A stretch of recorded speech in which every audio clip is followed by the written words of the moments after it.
Hello everyone. তো রাত্রি এখন ৯টা বাজছে। এই দেখুন পিৎজা চলে এসছে। সন্ধেবেলায় ম্যাডাম ফোন করে বলেছে আজকে কোনো ডিনার বানাবে না, আজকে সবাইকার জন্য পিৎজা পাঠাচ্ছি।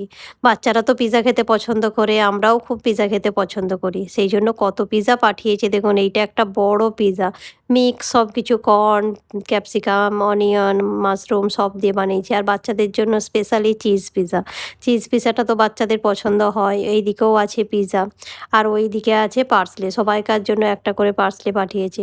তো চলুন, এগুলো গরম আছে এখন, আরও একটু মাইক্রোওয়েভে গরম করে সবাইকে, বাচ্চাগুলোকে ডিনার করতে বসাই। যখন থেকে পিৎজা এসছে বাড়িতে, বাচ্চাগুলো দেখুন কিচেনে আসছে আর যাচ্ছে, আর ওয়েট করতে পারছে না যে মা একবার কোলে নিয়ে আমাকে দেখাও পিৎজাগুলো। কিছু পিৎজা আমি গরম করতে দিয়েছি আর কিছু বাইরেই আছে এখন।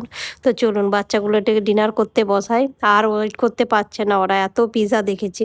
পিৎজা তো ম্যাডাম অর্ডার করেছিল, আর রিমি একটা চকলেট কেকও অর্ডার করেছে। তো চকলেট কেকটাও ডেলিভারি দিয়ে চলে গেছে। বাচ্চারা এখন কেউ জানে না, না হলে এখন অস্থির করে দেবো এই চকলেট কেক খাওয়ার জন্য।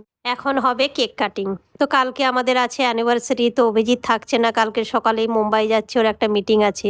তো সেই জন্য রাত্রেবেলায় কেক কাটিংটা করে নিলাম। কেক কাটিং তো হয়ে গেছে। বাচ্চাগুলো চকলেট কেক ওয়েট করে বসেছিল কখন কেক কাটিং হবে, তারপরে আমরা চকলেট কেক খাবো। এই দেখুন সবাই এখন খুব চকলেট কেক এনজয় করে খাচ্ছে। তো চলুন ভিডিওটা এই পর্যন্ত। ভিডিওটা ভালো লাগলে চ্যানেলটাকে সাবস্ক্রাইব করবেন, লাইক করবেন, শেয়ার করবেন। আর ভিডিওটা কেমন লাগলো অবশ্যই কমেন্ট করবেন। দেখা হবে নেক্সট ভিডিওতে।